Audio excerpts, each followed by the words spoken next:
दोस्तों, ईरान ने ट्रेलर जारी कर दिया है। अगर अमेरिका ने ईरान पर हमले की गलती की तो ईरान कैसे जवाब देगा। जो वीडियो मंजर आम पर आई है उसने वाजे कर दिया है कि अमेरिका को बहुत नुकसान होने वाला है। दोस्तों, रूस और ईरान आपस में जॉइंट एक्सरसाइजेस कर रहे थे और इसी दौरान एक मॉक ड्रिल की गई है। बाकायदा ये वीडियो आपको जो नजर आ रही है इसमें वाजे है कि किस तरह ईरान की फोर्सेस जो शिप जो वॉरहेड बाकायदा हम देख रहे हैं कि वॉरशिप जो है वो ट्रंप ने ईरान की तरफ भेजी हुई है, ईरान का घेराव किया हुआ है। और बार बार डोनाल्ड ट्रंप अमेरिकी सदर अपने बयानात में ईरान को धमकियां दे रहा है कि एक बड़ा वॉरशिप, ग्रेट वॉरशिप उसने भेज दिया है। और ये वॉरशिप इतना खतरनाक है बकौल डोनाल्ड ट्रंप के कि यहां से एक ही वक्त में कई सौ जहाज उड़कर ईरान पर हमला कर सकते हैं। लेकिन दोस्तों, ये वीडियो जो मंजर आम पर आई है उसने अमेरिका के भरम को चकनाचूर कर दिया है। दोस्तों, ये वीडियो है ईरान और रूसी फोर्सेस की बाकायदा नेवल एक्सरसाइजेस के दौरान एक मॉक ड्रिल की गई है। और इस ड्रिल में एक शिप को रेस्क्यू किया गया है, एक शिप जिसको कैप्चर किया गया था दुश्मन की जानिब से, यानी कि मॉक किया गया है, यानी ट्रेनिंग की गई है। एक वीडियो जारी करके यह बताया गया है कि अगर इसी तरह का हमला ईरान के खिलाफ किया जाता है तो ईरान किस तरह जो अमेरिका के वॉरशिप्स उसके गिर्द आए हुए हैं उनको कैप्चर कर सकता है, उनको अपनी तहवील में ले सकता है।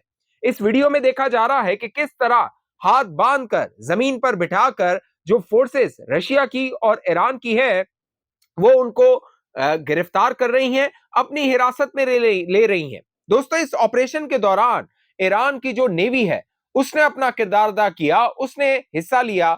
साथ साथ आईआरजीसी जो रेवोल्यूशनरी गार्ड है, पासदार इनकलाब है, वो इस मॉक ऑपरेशन में शामिल थे। और साथ साथ जो रूस की नेवी है उसकी फोर्सेस भी इस मॉक ऑपरेशन में शामिल थी।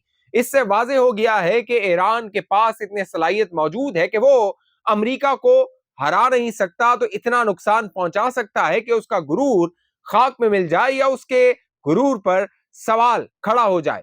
दोस्तों, अमेरिका ने दुनिया को यह बताया हुआ है कि वो मिलिट्री माइट रखता है, वो सुपर पावर है, वो ताकत रखता है कि किसी भी मुल्क पर हमला कर सकता है, किसी भी मुल्क को दबा सकता है, किसी भी मुल्क पर अपनी शराइत को मुसल्लत कर सकता है। लेकिन ईरान दोस्तों डट के खड़ा हो गया है। ईरान अमेरिका को आंखें दिखा रहा है और यही अमेरिका को पसंद नहीं आ रहा। इसीलिए हमने देखा गुज़िश्ता कई माह से दौर हो रहे थे मुज़ाकरात के, 2 दौर मुज़ाकरात के हो गए हैं। लेकिन अब डोनाल्ड ट्रंप अमेरिकी सदर जो है वो फ्रस्ट्रेट हो रहा है। और इसी दौरान गुज़िश्ता वीडियो में मैंने आपको बताया था जो आयतुल्लाह खामनाई सुप्रीम लीडर हैं, उन्होंने एक ट्वीट किया था। और दोस्तों, उन्होंने जो ट्वीट किया था अब उसकी असल वजह सामने आ गई है।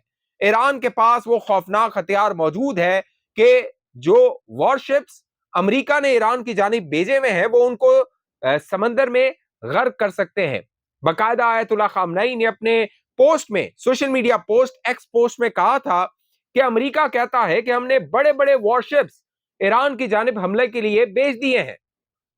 आयतुल्लाह खामनाई ने कहा, बिल्कुल ठीक कहा अमेरिका ने, ये बड़े मिलिट्री इक्विपमेंट है, मिलिट्री हथियार हैं, हार्डवेयर हैं, लेकिन इनको तबाह करने के लिए एक मिसाइल ही काफी है, जो मिसाइल ईरान के पास मौजूद है। दोस्तों, ईरान का जो एतमाद, ईरान का जो कॉन्फिडेंस था, अब उसकी वजह सामने आ गई है। क्योंकि ईरान ने दोस्तों ऐसा मिसाइल बना लिया है जो जमीन के जो समंदर के अंदर 1000 किलोमीटर तक मार कर सकता है। आप सोचिए आयतुल्लाह खामनाई का जो कॉन्फिडेंस था वो क्यों था। बाकायदा अब जो मिसाइल ईरान ने बनाया है उसके चर्चे हो रहे हैं, उसका नाम अबू मेहदी मिसाइल है। ये तकरीबन 1000 किलोमीटर तक मार कर सकता है। AI guided, artificial intelligence guided ये मिसाइल है। तकरीबन 450 किलोग्राम, 450 किलोग्राम का वॉरहेड ये अपने साथ लेकर जा सकता है।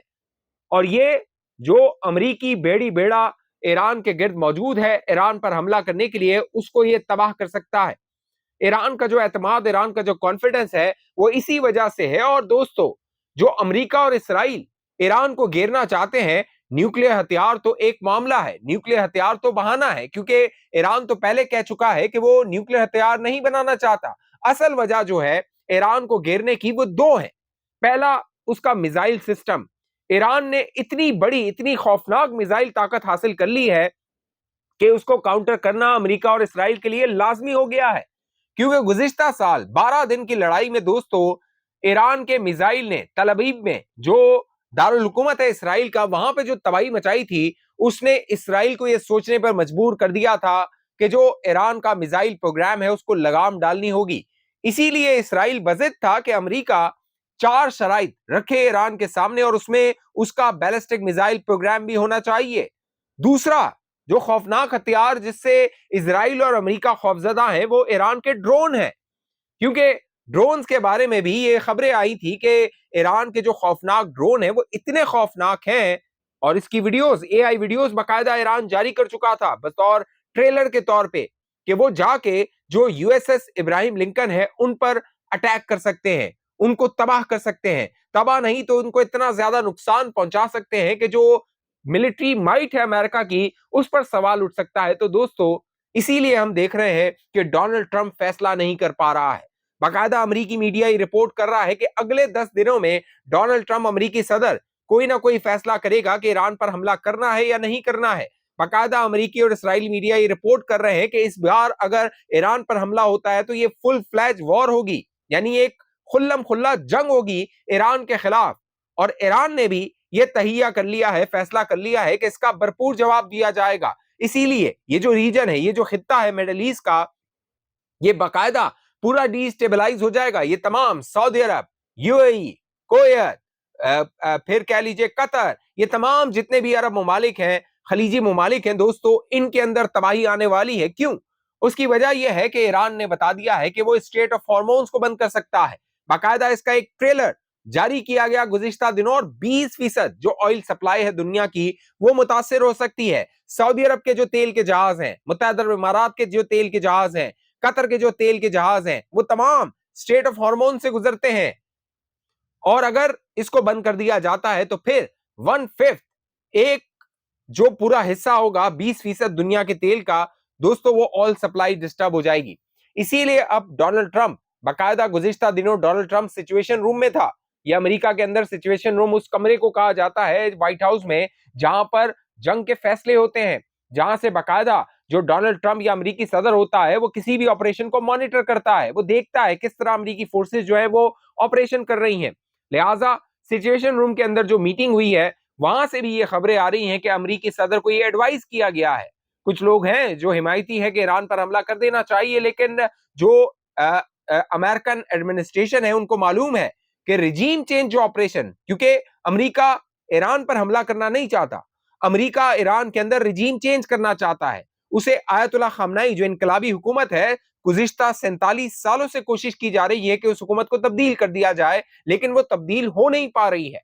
लिहाजा अमेरिका का मकसद यह है कि वो रिजीम चेंज की जाए ताकि जो ईरान के वसाइल हैं, वो गैस हो गई, वो तेल हो गई, वो जो मिनरल्स हैं वो हो गए, फिर रेयर अर्थ मिनरल्स हैं वो हो गए, वो तमाम जो वसाइल ईरान की जमीन के अंदर मौजूद हैं, ईरान के पास मौजूद हैं, उन पर अमेरिका कब्जा करना चाहता है। गुज़िश्ता 47 सालों का ख्वाब अब डोनाल्ड ट्रंप पूरा करना चाहता है, लेकिन वो पूरा होता हुआ नजर नहीं आ रहा दोस्तों। इसीलिए जो इसराइल है वहां से ये खबरें आ रही हैं कि इसराइल अमेरिका पे दबाव डाल रहा है कि किसी तरह भी हमला किया जाए। ये जो मुज़ाकरात का ढोंग रचाया जा रहा है अमेरिका की जानिब से, इसराइल की यह ख्वाहिश है कि इसको बंद किया जाए। जो ईरान है वो खुलूस नीयत के साथ अमेरिका के साथ मुज़ाकरात कर रहा है। ये जो 2 दौर हुए हैं इसमें आप देखिए अब्बास इराक्ची जो कि फॉरेन मिनिस्टर है ईरान के, उनकी जानिब से जो बयानात आए दोस्तों, उससे वाज़ेह हो रहा है कि ईरान एक समझौता चाहता है, ईरान एक हल चाहता है। लेकिन बजाय जिस तरह की धमकियां अमेरिका और उसके इत्तेहादियों की जानिब से, खासतौर पर इसराइल की जानिब से आ रही हैं, वो इस बात को वाज़ेह कर रही हैं कि किसी भी सूरत अमेरिका और इसराइल ईरान पर हमला करना चाहते हैं। लेकिन मैंने आपको बताया कि अगर ये हमला होता है तो फिर इसराइल और अमेरिका के लिए मुश्किलात बढ़ सकती हैं। 28 फरवरी को Marco Rubio, secretary of state जो है अमेरिका के, वो इसराइल जा रहे हैं। वहां पे जाके उन्होंने नेतन्याहू के साथ मुलाकात कर रही है। दिसंबर के महीने में नेतन्याहू जब आया हुआ था व्हाइट हाउस, उसमें भी उसने बाकायदा खबरें ये है कि डोनाल्ड ट्रंप को कहा था कि हर सूरत ईरान पर हमला करना है, ईरान की रिजीम को चेंज करना है।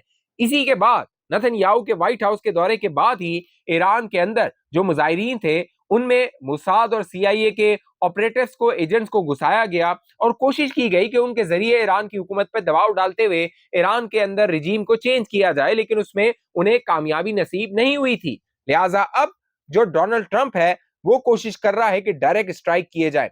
इस बार जो ऑप्शंस हैं, पहले ये खबरें आ रही थी कि हो सकता है कि लिमिटेड स्ट्राइक की जाए, यानी पासदार इनकलाब की जो लीडरशिप है उसको टारगेट किया जाए, जो आईआरजीसी के हेडक्वार्टर्स हैं उनको टारगेट किया जाए, जो आयतुल्लाह खमनाई या जो रहबरी हुकूमत है उनके जो लीडर्स हैं उनको टारगेट किया जाए, ईरान की जो पार्लियामेंट है उसको टारगेट किया जाए, जो हाईएस्ट फिगर्स हैं, पॉलिटिकल फिगर्स हैं उनको टारगेट किया जाए। ये सारे प्लान्स थे जो कि अमेरिकी मीडिया के अंदर सामने आ रहे थे कि इस तरह का ऑपरेशन हो सकता है। लेकिन अब जो रिपोर्ट हो रहा है, क्योंकि ईरान मानने को तैयार नहीं है, ईरान क्या कह रहा है? ईरान कह रहा है कि हम न्यूक्लियर हथियारों पे बात करेंगे, हम बैलिस्टिक मिसाइल्स पे बात नहीं करेंगे, हम ड्रोन्स पे बात नहीं करेंगे, हम प्रॉक्सीज पे बात नहीं करेंगे, हम सिर्फ और सिर्फ न्यूक्लियर डील करेंगे, अगर करनी है तो आओ हमारे साथ करो। लेकिन अमेरिका चाहता है कि वो उसकी शराइत पर, यानी अमेरिका अपनी शराइत पर डील करना चाहता है, यानी अमेरिका डील नहीं डिक्टेट करना चाहता है, जो कि ईरान तस्लीम करने को तैयार नहीं है। इसीलिए मामला हो सकता है कि अगले 10 दिनों में दोस्तों इस नहज पर पहुंच जाएं कि खित्ता डिस्टेबलाइज हो और हम ईरान और अमेरिका की फुल फ्लैज जंग देखें। क्या होगा, मैं आप दोस्तों को बाखबर रखूंगा। इस हवाले से आप दोस्तों की जो भी राय नीचे कमेंट कीजिए। अब तक ये चैनल आपने सब्सक्राइब नहीं किया, जरूर सब्सक्राइब कीजिए, साथ घंटी का निशान दबाइए, वीडियो को लाइक कीजिए, शेयर कीजिए, फेसबुक देखने वाले दोस्त पेज को लाइक फॉलो करके इस वीडियो को लाजमी शेयर कीजिए। अगली वीडियो तक मुझे इजाजत दीजिए, अपना ख्याल रखिएगा। पाकिस्तान जिंदाबाद।